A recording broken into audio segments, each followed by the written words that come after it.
What is up, hotties? Welcome back to another episode of Stay Hot. I'm Blaiden Kirk, joined as always by my two favorite co-hosts of all time in Matthew Spawnhour and Theo Ash. We have a great episode planned for you all today as we're doing something that we haven't done in quite a while, as we're doing a listener mailbag episode with questions from our Chalkboard chat. And if you don't know what the Chalkboard is, the link should be in the description of the YouTube, or you can just go download the Chalkboard app and search up Stay Hot and go join the Stay Hot Chalkboard group, and you can ask some of these questions, and we will answer them in the future, hopefully. But before we get into that, Matt, Theo, how are you guys doing today? We're getting dangerously close to 5,000 people in that chat. Oh, that's true. I forgot about that. I forgot about that. I downloaded Chalkboard again. I didn't realize that I didn't have it because I got a new phone and all my apps re-downloaded, but it didn't log me into the Chalkboard. Where are we at right now? So I wasn't getting the at everybody. And I thought the chat was just dead. I was like, damn, really, no one's on it anymore. But then I realized I was just logged out. For those who don't know, I made a pledge that the Chalkboard would be able to vote and determine everything I do in a day. Which, to an extent, shave your head. You get to dog or something. Yeah, be like awesome. you can't. Did you say adopt a dog? Yeah, that'd be awesome. They would get to choose the breed. Maybe I'll do that.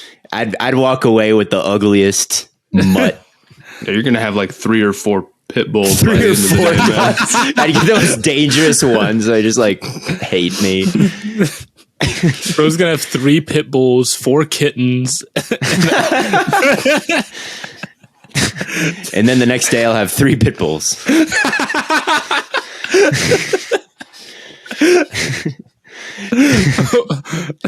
Anyway, yes, I didn't realize how many we had in there. Yeah.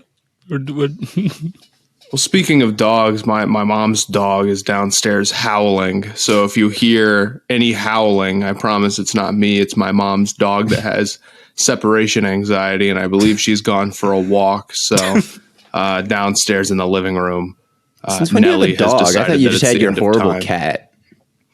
I don't have a horrible cat. I have a very good cat that's actually sitting on my bed. That's not what I heard. You heard wrong. I'm afraid. My cat is sweet. My cat chills with me all day. But Nelly is my mom's dog that she got relatively recently, and she's downstairs. I remember. What kind of dog is it? It's like one of those little white poodly dogs. Oh. All I remember about Matt's cat, the most vivid memory I have of Matt's cat, which is why I can never give it an F tier rating, is when it killed a brown recluse. Yeah, there's a spider in the basement that it got. My cat's like, it's been called mid before, but it's low key a W in my book. It is. Hey, anything that kills a spider is a W for me. Right. That's what I'm saying. That's what's going on with me today. He's just hearing the dog howl. But we can hop into this listener mailbag. We got some questions from the Chalkboard. Again, make sure you go and join that so we can get to 5,000. You guys can tell Theo what to do. But starting off with a question from Dynamical. Which do you think was a better defensive coordinator signing? Fangio to Miami or Flores to Minnesota? I'm partial to Flores. You know, I've been wanting to see him get a job for a while now. So I'll throw to one of you guys first. Matt, where are you kind of leaning on these new defensive coordinators? This is a tough one because it's two defenses kind of going in different directions.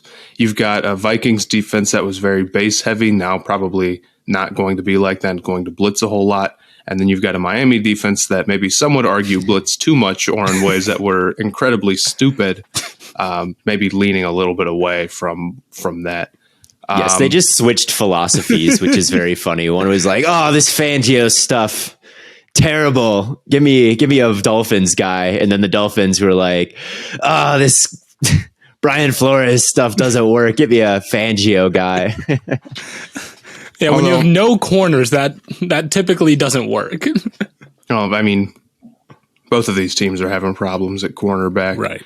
And I don't know. I'm kind of torn on this one. I'd say I'd be a little bit more excited to see Flores with the Vikings. I think spicing up that defense some is desperately needed. And you could argue that both teams, maybe their core problem is just a talent thing straight up. But you saw Flores put together some really good defenses, some really good pass rushes with maybe not the craziest pass rushing talent ever. And if I were the Vikings, I could see the defense taking a serious step and the team being a lot more serious because of it.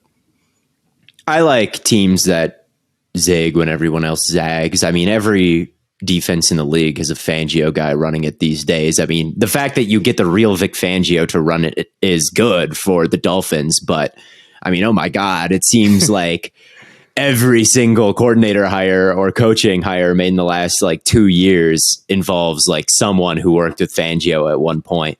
So I enjoy going in a bit of a different direction.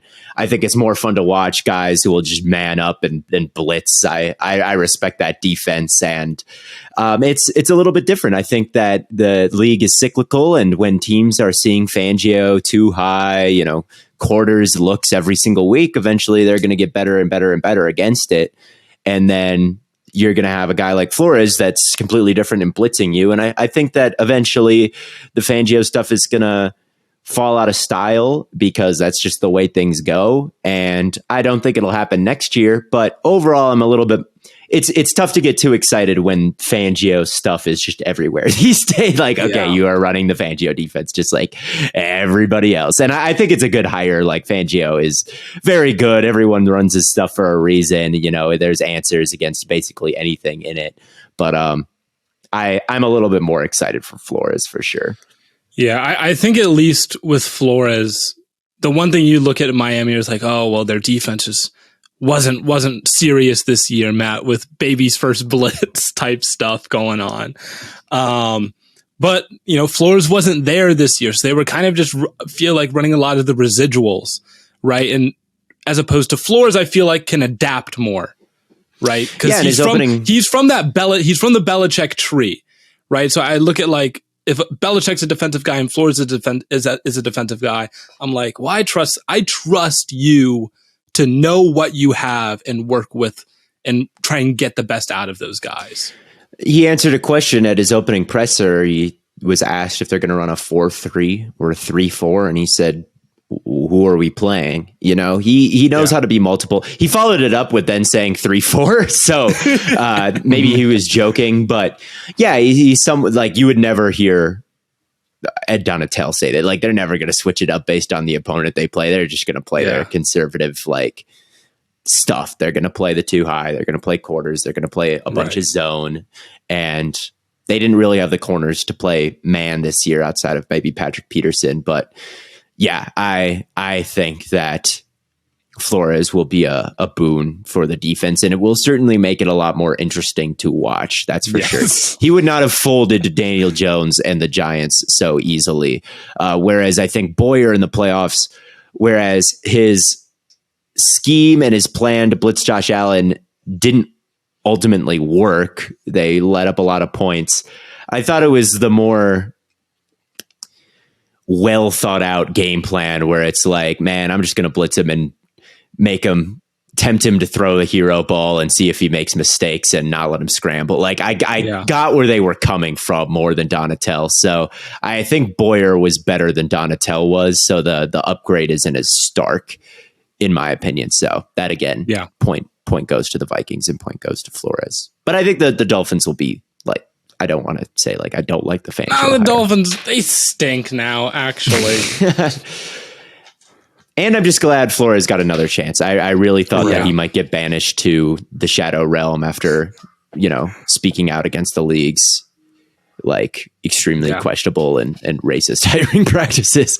I thought for sure they would just like send him to the Big 12 or something to do his exotic blitz packages over there. But instead, he's continuing to work himself back up the ladder. So hopefully he gets another shot at this thing because I do think that he's a good coach. Brian Flores leading the one good defense in the Big 12. Yes. I thought that was his path. Cincinnati. Next question is from the Football Hotline. If you had to build an NFL team around a non-quarterback player, who would you choose? Who would you choose, Blaiden? This one's tough. an easy one for me. Okay, Matt, who you taking? Justin Jefferson, no question. You're probably going receiver. Especially if we're taking into account age. I mean, dude, I love Jamar Chase. But, I mean, Justin Jefferson just won Offensive Player of the Year. We saw him win games kind of single-handedly a couple of times this year. Wide receiver has a very good argument for being the second most valuable position. And he's on like a Hall of Fame career path right now. And he's like 23, 24. Yeah. I'd go with Justin Jefferson. I could give you more fun answers, like Tyreek Hill, maybe, if that's what you wanted to do and you didn't care about age, or Bosa or TJ Watt if you didn't care about age. But ultimately, like, no one's got the super elite at an important position that's not quarterback at a young age like Jefferson. Yeah, Jefferson's gunning for like top 5 receiver all time. Like he is going for it. He's on pace. He's on pace. So I think that I would agree. Yeah, it's hard even to consider another position other than receiver. I could see edge. I could definitely see edge. Edge, Micah. I could kind of understand. I thought about Micah's corner. I thought about like maybe Sauce or something. But yes, the one problem with corner is you don't really get to choose here. Like, they can just move guys around and create mismatches. You can't follow everywhere. So it's like to an extent, they can still just kind of go away from you. So I don't know. Yeah, it's probably Jefferson. I think I would consider another position if there was someone on pace to be top 5 all time at that position who is like 23 or 24 years old. But I just can't think of any guys who are like that around the league right now besides maybe Micah. And that would be my other answer. Garrett's like 26 or 27. Garrett's a little older than those guys. Garrett would be a fine pick. He's an amazing player. So would Watt, so would Bosa. But right now I think it would have to be Jefferson. I think that he's the best young player in the league, the best player. I think he's under 25. He's got to be the best under 25 player in the league. I mean, if you wanted to go under 25, I mean, Jamar is also in that conversation. Jamar's up there too. Yeah. You talk about guys that can basically jump-started that Bengals offense single-handedly. Right. So, yeah, it's almost certainly going to be a receiver, and so you can kind of pick your poison with, who you want there. The next question then comes from NBlack267. Out of all the Fantasy Dynasty League winner, I believe, of the Chalkboard channel, my Dynasty League. Oh, did he win the Dynasty League? I believe that he did, and then everyone wanted to bring him on the podcast, and I don't think we're going to do that, sadly. We never ended up shouting out who won the Stay Hot Fantasy League. So we'll do that next time. We'll do that next time. We'll do that sometime in June. Keep your ears open. That. But the champion was Dom. It was NBlack. Yes, his team, after he traded Justin Jefferson away in this Dynasty League for Terry McLaurin and Nick Chubb, and everyone wanted me to veto the deal, but I will never veto a deal. So it went through.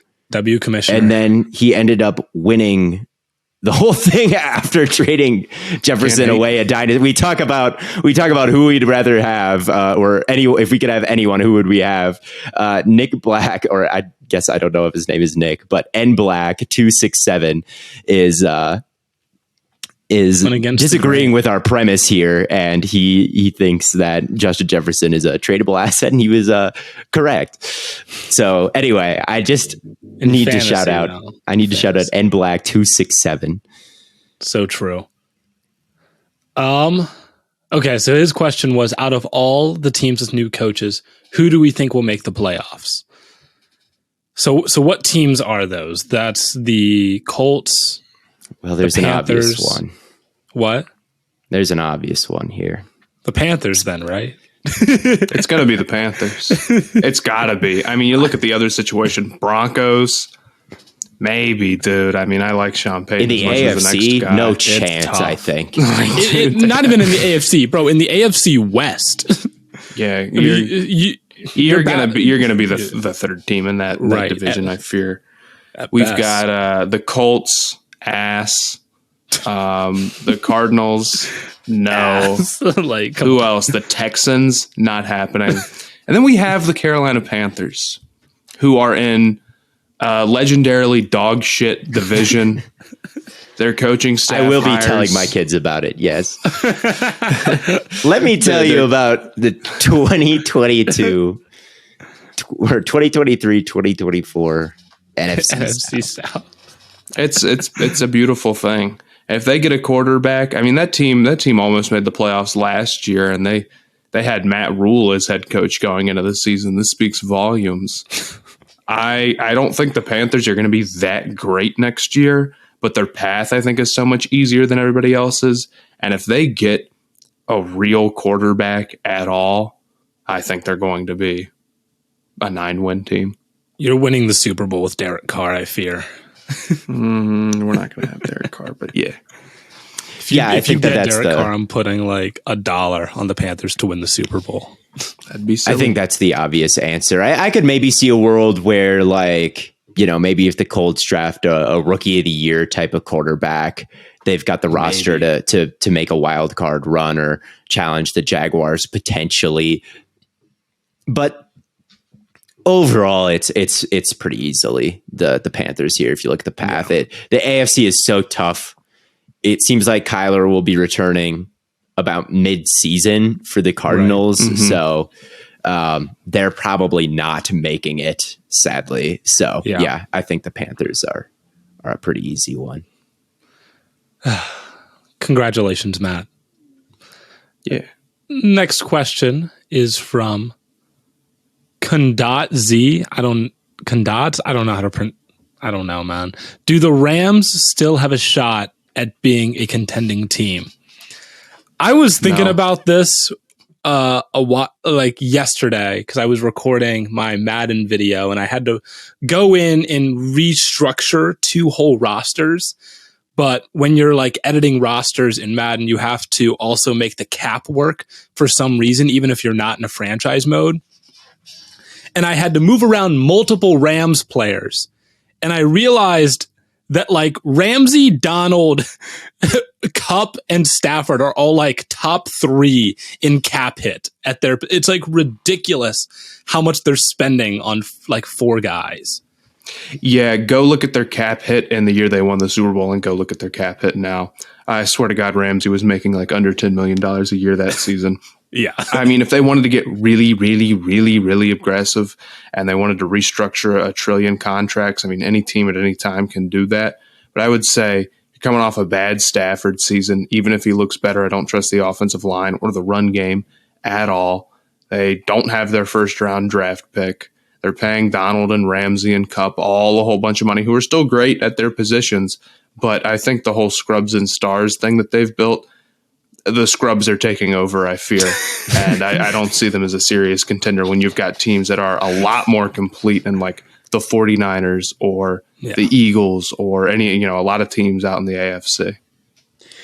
Yeah, I definitely think they can be better than they were this year. I mean, they had horrible injury luck at the end of the season.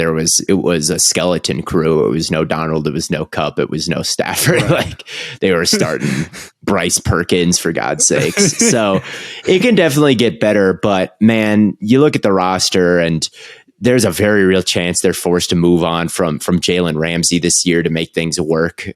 He's the most tradable asset that they have, and they just don't have any young talent. They don't have a first round pick. So it wouldn't surprise me if he was gone. In the offensive line, the running game, the secondary, even the pass rush outside of Donald, it all needs to be overhauled. So I don't think they're contending for a Super Bowl. Maybe they can contend for a wild card if Stafford stays healthy the whole time and Donald plays like a defensive player of the year candidate again, and Kupp stays healthy and contends for offensive player of the years. There's still enough star power there to win some games, but to be the best team in the league, I don't see it. I think they won it when they were the best team in the league, and that's all they had in them. That's all they had in the tank in terms of this is not going to be any kind of dynasty. So, and that's okay. You got your ring. You got the ring. It's okay. You sold your soul to the devil to get a Super Bowl, and you got it. All right. You're now paying the price, and that's okay, right? We've talked about this before. It's like this is what was going to happen, right? Yep. Yeah, I mean, I agree. They did re-sign Stafford, so you'd hoped it would have been a bit of a longer run as long as you had him. Like, that was his first year. They didn't trade him for a 1-year window, but that's just kind of the way it ended up going. That's just kind of the way it ended up going. And with his elbow issues and contemplating retirement potentially, like it's just, they were really lucky they got that ring when they did, because if not, that trade could have been viewed as very old is bad. Stafford at this point, probably about 33 years old. He is 35. Dang. Right. Yeah, so, man. I'm just like, they could, I guess. I find it pretty hard to see. Yeah, it's okay though. You got your ring. You can sit pretty for a few years and rejoice over that. And maybe you'll be like the Eagles, and in 5 years you'll be back. Who knows? Right. This episode of Stay Hot is brought to you by our friends over at HelloFresh. With HelloFresh, you get farm-fresh, pre-portioned ingredients and seasonal recipes delivered right to your doorstep. Skip trips to the grocery store and count on HelloFresh to make home cooking easy, fun, and affordable. That's why it's America's #1 meal kit. And if you're like me, trying to eat healthy on a college student's budget, look no further than HelloFresh. Cut back on expensive takeout and delivery and get started with HelloFresh's latest line of meals featuring robust flavors and filling portions ready in less than 15 minutes.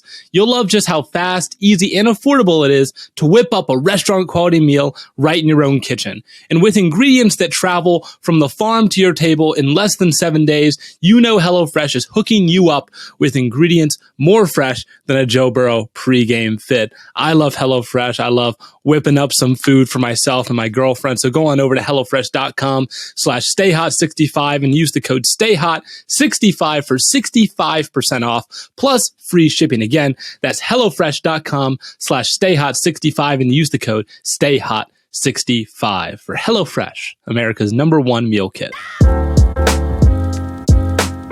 Next question comes from P. Miller 37. And Matt, I'm going to throw to you right off the bat. Are the Lakers contenders? No, probably not.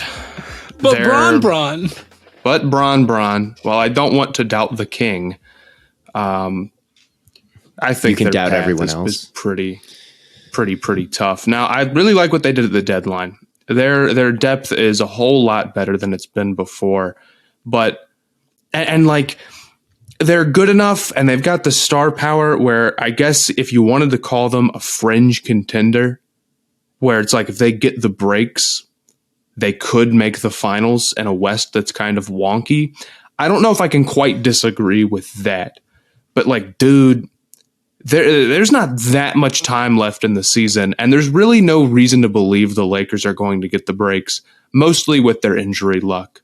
I mean, I think they still have problems. When you talk about like them versus like a Celtics or a Bucks, they still have problems where they have to choose whether or not they want to put out good defenders or shooters, because they really lack guys who are both. Even with all the trades they made, they really lack guys who are both. I think they're a lot better now, but they're going to be in the play-in's best case scenario. They're not a playoff team as it stands currently. Well, they're the 13 seed. Not only are they not a playoff team, So you've got, even if they sneak into the play-ins at the 10, I mean, it's so easy to get bounced if you're the 10 seed. You got to go win back-to-back road games. And while it may seem like, but who's it going to be against? It's going to be against like the Warriors or the Pelicans or the Timberwolves, very real teams. It's not like, some years in the East, it's, whoever, you're playing the Hornets in the first game or whatever. And it's like, okay, well, we're not going to lose that. But no, they'd have to go play real teams. And then even if they make it as a 10 seed, you're going Nuggets round 1.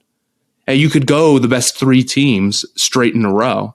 And all that time, you're hoping that no Anthony Davis injury happens. No Anthony Davis, like all of a sudden playing terribly happens, which he's been so up and down this year. I don't know what to tell you. You're relying on your best player who's 38 years old just being perfectly healthy. And while LeBron is, been an Iron Man for a long time, he's kind of at the point where he's not really anymore. So they're going to have one of the harder paths to getting there of any team that's trying to contend. They're particularly injury prone. I think there's problems with their role players still. They're better, and if we were starting the season over with this roster and played it all the way through, I think they could be like a 5 seed, and then, okay, you can sort of see the vision. Right now, it's really tough, and I still don't think they're a better team than the Nuggets or the Suns. So, yeah, and I look at, who is in the West right now. It's like right now the top 8 seeds are the Nuggets, the Grizzlies, the Kings, the Clippers, the Suns, the Mavericks, the Pelicans, and the Timberwolves. And like all of those teams are arguably better than the Lakers. And then above the Lakers also, you've got the Warriors, the Thunder, the Jazz, and the Trailblazers. The only 2 teams the Lakers are above in the West are the miserable Spurs and the horrible Rockets. So yeah, it's just tough to see them displacing all of those teams, then winning a 7-game series against like a 1 seed, then winning another 7-game series, then winning another 7-game series, then winning another 7-game series? Is that all the 7-game series that you need to win the finals? Like, I just, that would be to look at where they are now to where that would be the biggest end of season post All-Star break jump in NBA history. And if anyone can do it, it's, I guess, LeBron and, Anthony Davis. And you think about that star pairing at its peak. And then you're right, Matt, they did add a bunch of role players at the deadline. I mean, how far below are they from the Suns, who have their big 3 and then a bunch of horrible depth and not many like high-end role players, right? So if you were starting the season over, you could see it, but the Suns are starting from the point where they're the 5 seed or the 4 seed.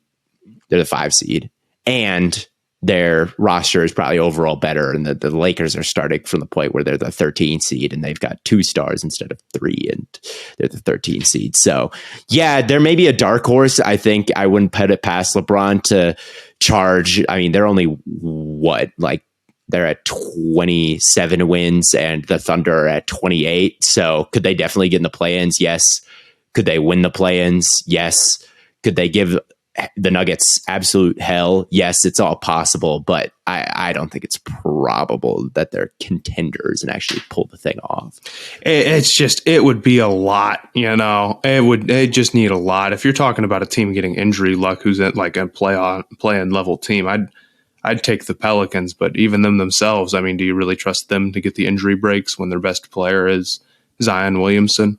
I don't. So right. I would say that you have to be looking through pretty yellow and purple tinted glasses to think that they're going to make a run to the finals, unfortunately. As much as I'd like to see it happen because I'm a LeBron guy, but maybe next year.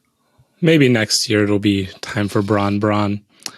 All right, we have another NFL question from Ioni, I think is how you say that. I never understand some of these names, man. You just got to give it your best guess and say it with conviction. And even if it's totally wrong, who cares? Apparently it's Lonnie. Okay, no, it was like, it's in Arial font. So it was like a lowercase L, but I was like, oh, maybe that's an I, because all the other letters in like our list, the first letter is capitalized. So it's like, oh, that's a capital I, but it was a lowercase L. How good? Okay, Lonnie. Man, this isn't on me, man. All right. His question is, how good would a running back have to be in theory to justify a first round pick? I think they'd have to be a top 10-ish player in the class. Like overall talent wise, when you stack them up, they're a guy getting taken kind of in that top 10 range, regardless of positional value. I think what the rule of thumb with quarterbacks that I've always heard is like move them up half a round. So if a guy's a late first round grade on a big board, but they're a quarterback, like move them up half a round and then they're an early first, or if they're a mid second, then maybe they're a late first round pick, something like that. With running backs, I almost like, this is completely unscientific, but would go the opposite way and say like move them down a half round grade. Like a guy like Breece Hall or Kenneth Walker, who I really liked last year and had very high grades on. I thought they were top 10 players in the class. Like, I would have been comfortable towards the end of the first round. Like, there's really not 32 first round caliber players in a draft. So once the guys you deem that are off the board, and they are off the board by the end of the first, there's never 40. Sorry, there's never 40. Like, you should never have 40 first round grades unless it's like an amazing class. But like, once all the other first round graded guys are off the board and you've got a guy that you really like and talent wise is at the top of the class, I would take him at the back of the first, but they'd have to be pretty much good in every single area of playing running back. I think the correct answer is that you probably never ever should. Yep. I do think that's the correct thing. However, I do get it, you know. Like, I have no complaint over the Breece Hall or Kenneth Walker picks because those guys are awesome players and you want awesome players. But I think from a purely, like, what is the best way to build a team, the answer is that you should never, ever do it. A running back is never, ever worth that much. But, like, if I was sitting at pick 30 or whatever and Bijan Robinson was there, would I think about it? Yeah, right. I would think about it for sure. Man, I even understand the Cowboys drafting Ezekiel Elliott at 4. I'm not saying I condone it, but I do understand you got to go watch the guy in college, right? But same with Saquon. Yeah. Like, Saquon in college was just like, there's just no way that he's bad unless he gets hurt, like, and which obviously he did and was not productive for a while. And that's really the big problem, is that when you take a running back in the first round, you're kind of committing to that guy being a workhorse, right? You're like, okay, we're now paying this guy first round money. We're going to use him as such. And it's the same thing like when the Cowboys gave Zeke that big deal and everyone's like, why does Zeke keep getting the ball so much? It's because they have to justify paying him as much as they are. And running backs you cannot take that many hits. You cannot, like, you are basically guaranteed to get hit on every single play as a running back. So Saquon had 352 touches his first season, right? 350 hits, 300 plus hits on a season. You just cannot sustain that. And that's really the biggest problem. It's like, if you take a running back in the second or third round, well, then you can dial back a little bit and still have a great player, but now you're not like stuck into this big deal and you don't have to constantly feed them the rock and you're not screwed if you know, it doesn't work out for you. Yeah, well, I think... Go ahead, Matt. I think the other thing is, like, if you draft a running back in the first round, can you commit to drafting a guy that high who you probably should not give a second contract? Because not only, like, we can argue about value this, value that for running backs, whether or not, no matter how good they are worth the 30th pick. But I think pretty plainly and across the board, giving a running back a second contract is a bad idea and ends poorly 99% of the time. And the history of Super Bowl winners is that they're never paying their running backs or they're never investing in a running back. And so if you're picking a guy that high, is it acceptable to be somebody who going in, you shouldn't give a second contract? I don't know. I think it's tough. We're getting blocked by Bijan Robinson after this podcast. I still think it's justifiable to take them late in the first. I really do. I especially because of their rookie season, like, who cares how much, like, they're not making any money, right? It's not like there's that Super Bowl graphic where the highest paid rusher in the Super Bowl is making peanuts every year since like however long, right? Which is true. Although I think the leading rusher in one of those Super Bowls is listed as Percy Harvin when that team did employ Marshawn Lynch. So that one was a little bit misleading. But overall, like, Bijan Robinson would be making the amount of money basically in the late first round that a lot of those other guys are making. Mm-hmm. It's not like you're paying him $12 million. So it's like right off the bat. And if no one could tell me that Nick Chubb is not valuable to the Browns or Derrick Henry is not valuable to the Titans. Like, I get that the positional value is, like, I'm not going to fight that. Like, the running backs are probably the least valuable position. The pay basically fleshes that out. You look at the NFL agrees, like, that's a pretty universally accepted fact at this point. But no one's getting fired if you take Breece Hall. Like, no one is regretting the Kenneth Walker pick. You are keeping your job. It's looking fine. Like, if you're getting an impact player that you can hand the ball off to, it matters in the playoffs. I do think, well, maybe it doesn't because none of the running backs get paid anything who win the Super Bowl. But I do think that it is good to be multifaceted in the playoffs. And if you can get a guaranteed workhorse that checks all the boxes, and that's what it would take. Like, you need to have good contact balance. You need to have home run speed. You need to have size. You can't have any injury concerns. You got to be able to catch the football and blocking. I really liked Kenneth Walker and Hall, so they weren't great blockers in college, but you'd like to see that as well. They need to check basically every single box, and then I can make them a first-round running back if they do that. That prospect does not come along very often. Robinson, maybe. I don't think he's super explosive. I don't think he has crazy home run speed. So not even he checks every single box to me, but he checks a lot of the other ones. So yeah, and I would start to consider it if everyone else I liked was like off the board. Then I'd be like, I think he's pretty much guaranteed to be a pretty productive player. Like, I'm not going to get fired if I take this guy. Yeah. I mean, Nick Chubb is widely considered a top 2, top 3 back in the NFL now, but he was in the same class as Saquon, right? And a lot of people said the Browns should have taken Saquon number 1 overall. But looking back now, it's like, well, no, they made the right move not taking Saquon and getting Nick Chubb later on. That ended up being a good deal for them.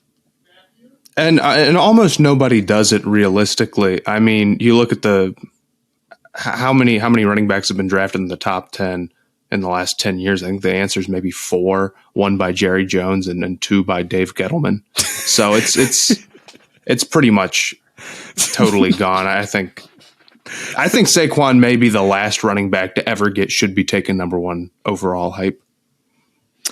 Yeah, it could be a long time till we get that again. The league would have to change in a big way, and there would have to be some big. I don't know what would have to happen for that to ever happen again, but it would either have to be so small. It's just... Well, then anyone could do it, right? If their boxes were really small, they'd have to. If the boxes were getting really condensed, and no one could run except for the special guys, then maybe there would be a world where they would be super valuable. I don't know. But if the boxes were really small, you could throw anyone back there and have them pick up decent yardage. I guess that's fair. The boxes would have to be crazy condensed if there was ever a world where that happened.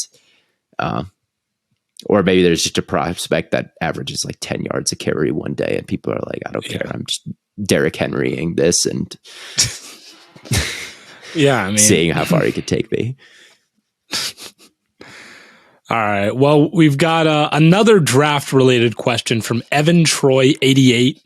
Where is the highest spot it makes sense for a team to take a receiver in the draft? I would take a receiver number 1. Like if that should have happened last year in this draft, or like in this draft. Okay, that's a different in all drafts. I mean, okay. In any draft, number 1, and when is the last time that has ever happened? Has it ever happened? Keyshawn Johnson, the Jets drafted it's been a him number 1 long overall. Time. Yeah, because Calvin didn't go number 1; he went like number 2 or 3. Right. I can't remember who the other really, really high. Amari Cooper got picked really high. Jamar Chase was one of our highest in a long time. Really, really high. Oh, you know who else? Top 5 picked wide receiver? Corey Davis. Ah, yes, that is right. That's right. But these teams, they get too in their head about size. That's what stops so many of these guys from actually being picked that high. There's just a limit on how high they'll pick anybody unless they're like tall, and I think that's bogus. Yeah, like a receiver, I think from the perspective of like a GM or like a scouting team would not only have to be like the skill set of Jamar Chase or Justin Jefferson, they would also have to be like 6'4", 220. Yeah. Like you're just not finding that.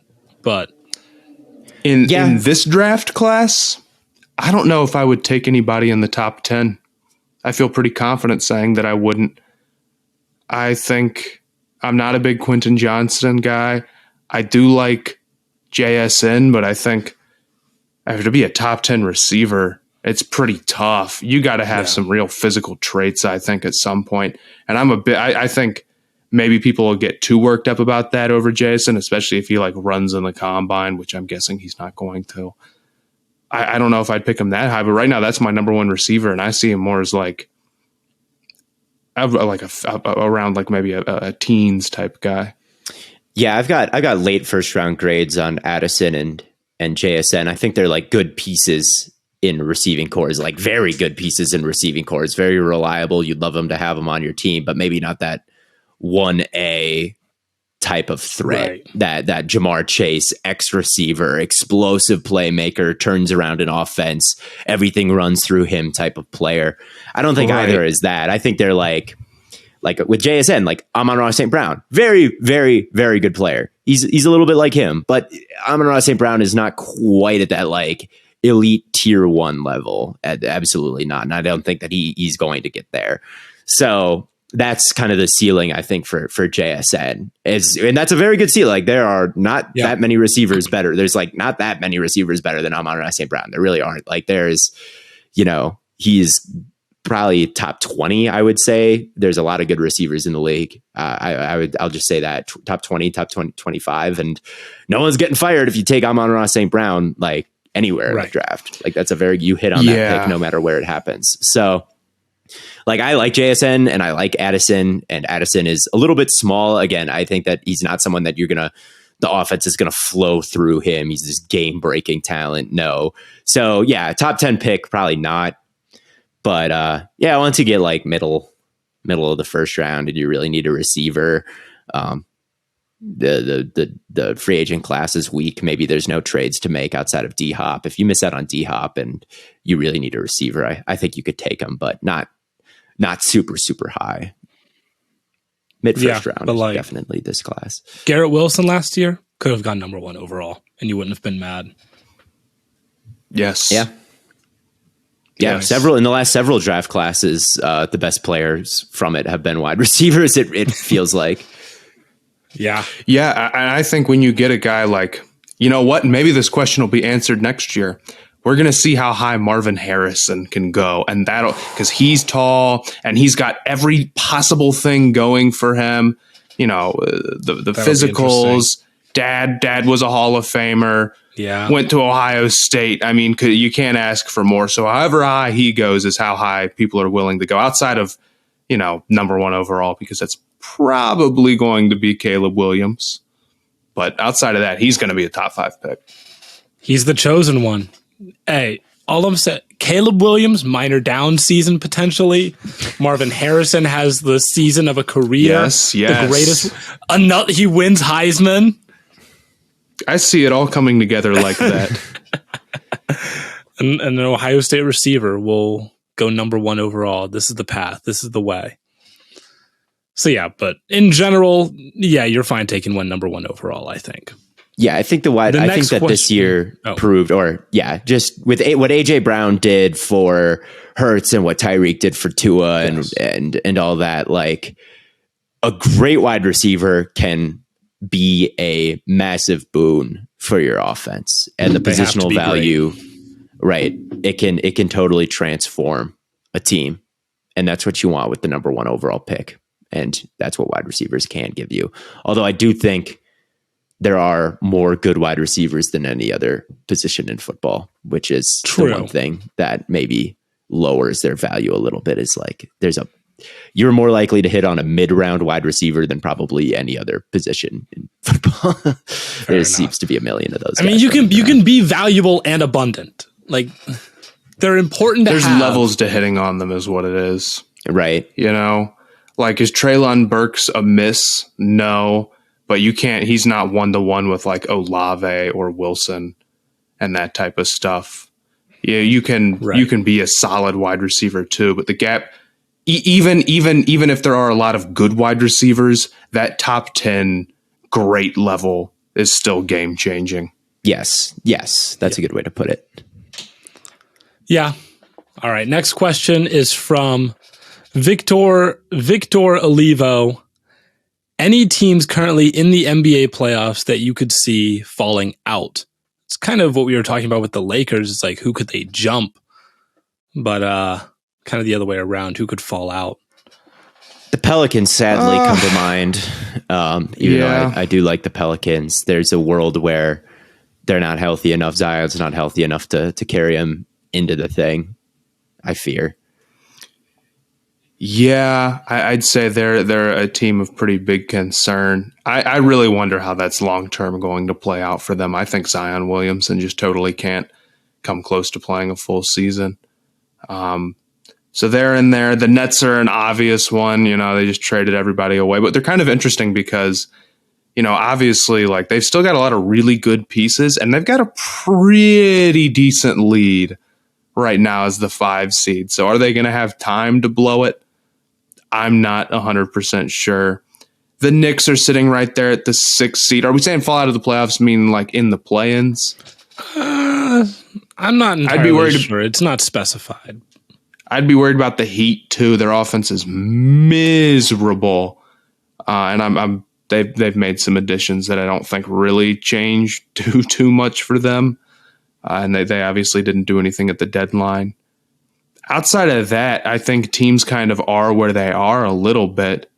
I wonder if maybe the West being so close could have, like, the Kings are the 3 seed right now. I wonder if they could drop down a little bit, but I think there's very little chance they're out of the playoffs entirely. So I don't know. That's a good question. Probably the Nets and the Pelicans are the 2 teams that I'd be worried about. Yeah, I could maybe say if you wanted a real shocker, could potentially... I don't know if this is even true, but the Clippers are way overperforming their efficiency right now. When you look at like where they rank as the 4 seed in the West, they're not really that efficient. They're in between like Chicago and Atlanta in the efficiency metrics that I'm looking at, the efficiency differential. So there's a world where they regress a little bit if the Lakers charge up or some other teams charge up. They're only 2 games out of the play-ins right now. Yeah, that's a totally reasonable take. That's another good one. They are wonky. They're just a weird team. They did weird shit at the deadline. Trading who was the guy they traded to the Grizzlies? Was it the 3-point shooter? White guy. Why can't I? Luke Kennard. Yes, they traded. I thought that was just kind of a strange, like, oh, you have this good spacer and knockdown shooter, and you're a contender, and you just traded him away. I was not quite sure what they were doing at all. So I don't know. They seem like a team that could, and Kawhi is always so injury prone, and I could see them slipping out of it, but they're the 4 seed, so. Who knows if that's realistic? They have the high. I think the West is close enough to where if you want like a real answer to this question, other than like I think the 8 seed could lose 1 game and move down 5 not be in the with the Clippers 100%. And I didn't love their deadline. The Plumlee trade was really great. He's been playing really well, and you got him for nothing. But Eric Gordon, 34-year-old Eric Gordon, this does not move the masses. And Bones Highland, I get it. I get the hype. He's still at a point in his career where he's questionable to see playoff time and shooting under 40% from the field. And I just don't know if they solved their guard problems as much as maybe the names that they've got would suggest that they did. Poor Clippers. They're screwed, I fear. All right. We got from Jerry Tillery. Jerry Tillery's in the I don't know if I want to hear his question. It's an NBA question. You're okay. Oh, You're he's safe. a basketball fan.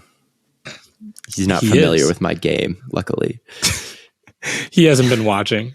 Yeah, he's like, Jokic, I love this podcast. He missed all of my videos on him, luckily. He listens to the podcast, but doesn't follow me on social media, apparently. I'm sorry. If Jokic were to win another MVP, where would that place him all time? Probably flirting with 20s, right? I mean, how many years has he been really good? 6? 7? Yeah, he 5? would. I mean, this is such a difficult question to answer. It's hard to be much higher than 20 if you don't get one in the consensus rankings. And I'm not like 1,000% confident that this current Nuggets core is going to get one. They're very good, but I could totally see a world where it doesn't happen. However, 3 straight MVPs is pretty amazing. I would say 20. Flirting with 20 sounds about fair. There's only so much you can judge when the guy is under 30 years old. Yeah. But especially with like Giannis is on the come up, and Giannis is probably in that range now. Is he better than Dirk? Is he considered better than Kevin Garnett? Those are probably some of the names that he's got to contend. Is he better than Oscar Robinson? Those are probably the players who he's competing with. And I would say that it looks like he's going to finish better than those guys. But I think if he wins his 3rd straight MVP, people are really going to hate him. They really do not want him to win this 3rd MVP. And it's tough because he's kind of won it with a couple of different approaches to the narrative. And that makes people mad. Like, he won it because his team was so banged up and he still had him flirting with 50 wins and he was the most valuable player. And he just plays every game, and Embiid like misses like a good 10 to 15 every year. And that just makes it hard for him to win. But now on the other hand, you've got him where it's like he's averaging a triple-double and he's got the 1 seed in the West. Right. And it's like, dude, I don't know. I'd say around 20 sounds fair to me, but you'd actually have to sit down and draw up the list. Yeah, I'm looking at Bleacher Report's I'll put it back top. I'll put it back up on my website, the ranking quiz, and we can hash through it. Yeah, I am looking at Bleacher Report's top 100 players of all time, and I see names like Scottie Pippen at 25. I'd put him above 25 and Scottie Pippen.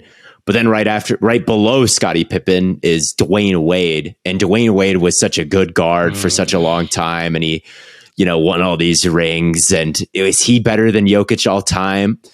I don't know. That's an interesting question. You get Dr. J at 24. You get John Stockton at 23.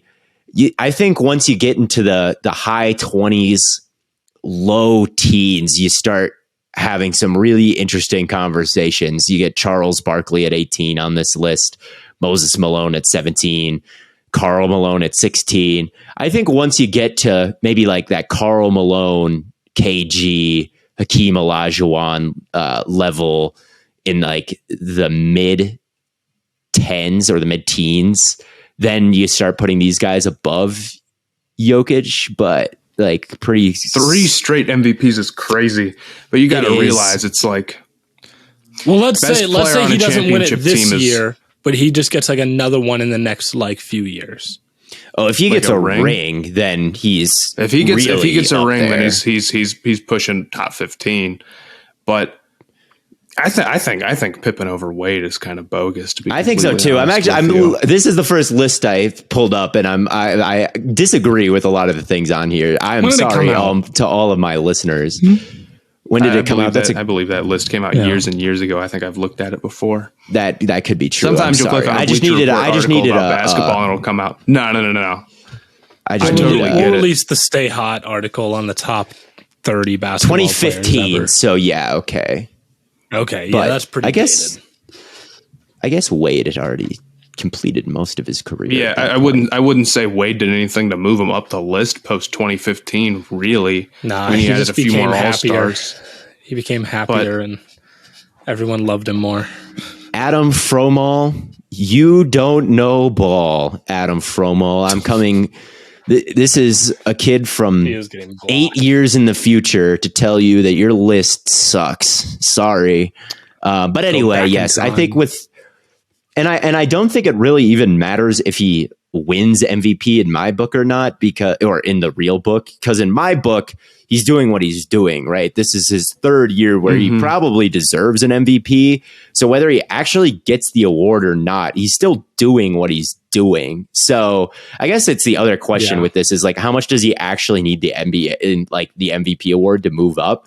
Like, to me, just the fact that he's doing this is moving him up. Whether they recognize him or they want to recognize someone else who is having a fantastic season doesn't really change my mind about the season that he's having. And he ranks like what he does the next 20 games or so doesn't really change where he ranks. He doesn't have a lot at stake with this award in my personal book. So I guess that's the other question is, where does he rank all time with another MVP? I mean, unless he sucks over the next 20 games, which he's not going to, like, he's won MVP. He's had an MVP caliber year and should move up accordingly in my train of thinking. So I guess that's fair. The same is the basic boring answer is with or without an MVP, he will just rank in like the high 20s at this point to me, I would say, or mid 20s. Theo with the politically correct answer. Boo. Sorry. All right. Sorry, everybody. Last question is from our producer, Daniel. And this question is directly to you, Matthew Sponhour. Does Hornets legend Cody Zeller move the needle for Miami? Yes. For starters, they've gained one more jersey sale, which is big for the brand as a whole. But who bought the jersey? I'm going to me, but I don't know. I mean, their additions, thankfully, they're getting much younger with their Kevin Love and Cody Zeller additions, and much healthier too, which they desperately need. I think that I have not really watched Cody Zeller ever since he left the Hornets. I have not seen much of him. I'll tell you this: there was a point in time when he was a very, very good player. I swear to God, he used to be very respectable. Not for where he got drafted. Granted, that's not his fault, but he used to be very good. And I would assume that he cannot possibly be worse than Dwayne Dedmon, who was, I think, probably the worst player in the NBA, who was getting serious minutes when he was playing. I mean, is Cody mobile at this age? I don't know, but neither was Dwayne Dedmon. Oh my God, who had to be I believe I looked it up, and he was the worst pick and roll defender. He was strictly drop coverage, and even then, he wasn't actually stopping anybody in drop coverage. So, I get it with the Heat, but this is pretty. I made a video about them. They either got to be serious about trying to win with Jimmy Butler and go make the big move, or just not be. But the deadline for them was pretty weak, and buyout market moves, I'm incredibly unmoved by 99.99% of the time. Yeah, I'm looking at his numbers right now, and the last time we saw him, he had a 335 minute season, which is not very many at all, in Portland, and he was still a very good long mid-range shooter and ranked pretty highly in points per shot attempt for a big in the 69th percentile, and also was playmaking a little bit. So last time we saw him, he did offer a little something on offense. I don't know about his defense, because I'll be honest, I don't think I've ever watched a Hornets game from all the way to the beginning to all the way at the end, to be completely honest with you guys. Can't believe this. I'd say this Daniel just put a frowny face in our rundown. Sad. It's okay, man. If you're a center and you're getting 12 minutes a night for Portland the last time you played, you probably suck, I'm afraid. So he hasn't. I mean, he's incredibly injury prone too. I think he played 80 games one time in his career and like 71 other time, and he really was pretty decent at one point, but we're probably past that point. And I would say, oh no, man, there was some better center options that they could have gone out and got, I thought, if they really wanted to go get a backup big, but it doesn't seem like they really want to be that aggressive. And I don't know if you guys saw that Pat Riley napping report and blah, blah, blah, but they are kind of the Packers. They're the Green Bay Packers. They've got this core that, they get a little bit farther than the conference finals recently with a finals appearance, but their window was never quite there. Like it's always there, but it's never quite. It kind of closed. The best opportunities closed a while ago, and they're just kind of coasting. And that's kind of how I feel about Green Bay, and that's where the Heat are at. And yeah, this is a very Packers type of season for them, where they're underwhelming and the offense is really ugly. And yet here they are with a chance to make the playoffs at the end. I wonder how this will go. Surely it'll go well. Hopefully better than the Packers, but and God bless them. The turnaround from making the finals with LeBron in 2014 to making the finals again with a completely different core is pretty darn impressive in the NBA. I mean, you almost don't ever see a team do that. Make the finals with two different cores in a 6-7 year span. Really think back. How many times has that ever been done? Very, very few times. But and Pat Riley deserves a lot of credit. He's been legendary for a long time. But I kind of think making the finals and going to 6 is probably all you can do if you don't have a top 5. I don't want to say that, but if you don't have a generational talent, and I love Jimmy, and he plays amazing in the playoffs, but it's tough. It's a tall task. I mean, they weren't going to win the finals against LeBron and Anthony Davis, especially in 2020. So I don't know what they're going to do long term. I don't know either. I think it's going to look very different pretty soon here, I would have to imagine. It just feels like that's coming. I have no idea. But we'll see. This may be it for Pat Riley, though. I mean, he's damn near 80. That is true. That is an old guy. Elderly. Ancient. But, yeah, we don't have any more questions from the chalkboard. So, yeah. I heard one more that I liked that maybe I could talk to. We're at the 1 hour mark. But there was one more that I liked. I don't know who wrote it, but it was, how does this year's Edge class compared to last year's Edge class? And I've gotten done watching the main characters of this Edge class. Who was it all last year? It was Kayvon. It was Hutchinson. And then who did we have after Trayvon Walker? We had Karlaftis. We had Trayvon. Oh, yeah. Trayvon Walker went 1. Duh. But honestly, I think that it's better, even though we had 3 guys go in the top 5 last year, Thibodeau, Walker, and Hutchinson. I wasn't super high on Walker. I was decently high on Thibodeau, and I was about consensus with, or maybe not consensus, but I thought Hutchinson was fine. I didn't like him as much as Thibodeau, but I thought he'd be pretty good. This year, you've got Tyree Wilson, who I think is pretty similar to Thibodeau overall. Like someone without a lot of pass rushing moves. His hands aren't great. He doesn't have moves outside of the long arm and the bull rush, which he uses over and over again. But he just makes plays, man. But yet still, his pressure rate is very high, even though he just is extremely raw. He has the very high pressure rate, which is what I liked about Thibodeau, because then I'm like, well, just imagine when he gets coached up a little bit more, like just from the starting point as a raw prospect, he's good. So you got Tyree Wilson, who I think is Thibodeau-esque. Thibodeau has a much more explosive first step than Tyree Wilson does, who always is laid off the ball and taking false steps, which is a problem. So they're kind of comparable, I think. And then you've got, I think, Nolan Smith, who I really like, and I might like better than, I think he's more well-rounded and bendier, and maybe even, I don't know if he's more explosive than Thibodeau, but more explosive than Hutchinson, I think. But I think that he might be better than those guys. And then there's Will Anderson, who's better than those guys. So I do think that this year's edge class is a little bit better at the top, but I like Karlaftis way more than I like Miles Murphy and even Van Ness. I liked him a lot.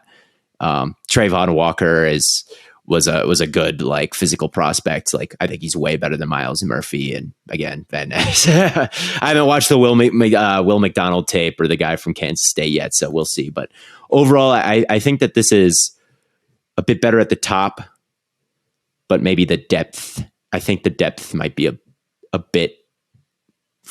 I don't know if fraudulent's the word, but a bit underwhelming. Like it's just not as deep. Yeah, maybe that's kind of where I'm leaning right now. I guess that's fair. That question was from Taylor Swift, by the way. Wow. Shout out. So for all you Swifties some big out names, there, her and some Tillery. big names, Tillery. we're putting Taylor Swift on the same level as Jerry Tillery, man. She's really moving up in the world. Wow. Yeah, we're gonna get all the Swifties now from that question. But yeah, I don't really have anything else.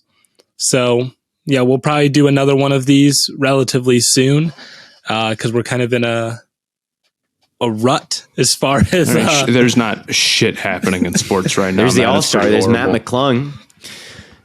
Shout out him. I care so. Like I'll be completely honest. I did not even watch the dunk contest. Neither did I. I haven't watched a single All-Star game. That's a show me the good ones on Twitter thing. Yeah, you know, if I really wanted something to tweet about, maybe I'd watch it. Like just the like the 3-point contest. Oh my god, I don't care. After watching Jalen Green, I watched Jalen Green every dunk attempt that he failed last year, and I said, I don't need to. This is not must-see TV. No, apparently it was a really good one, and I feel like I missed out a little bit. But like, dude, I just have no faith that I'm not going to go watch like some What's dude the with Nick an Bosa NFT quote? chain miss 7 times. I'm good. What's the Nick Bosa quote? That sounds like a good battle that I will not be watching. That's Matt McClung versus whoever the challenger is next year. That sounds like going to be battle. Like the professor. They're going to get like the professor out here. Be watching. But yes, I'll probably watch the All-Star game. Oh, yeah. I did not watch any of the 3-point contest. I was glad to see Lillard won. I was surprised it wasn't like some no-name, like, I don't know. It was a good 3-point. Bryn Forbes wasn't out there. It's like just some like shooting coach they found on the street. Yeah, they had lethal shooter out there. But facts. But yeah, so make sure you guys join the Chalkboard. Get us to 5,000 so you can tell Theo what to do for an entire day. And go ask us some more questions. We might answer them on TikTok. We might answer them on here. But until next time, thank you all for tuning in. And from Corn Boy, Bird Boy, and Lemon Boy, we will catch you all on the Flippity Flop.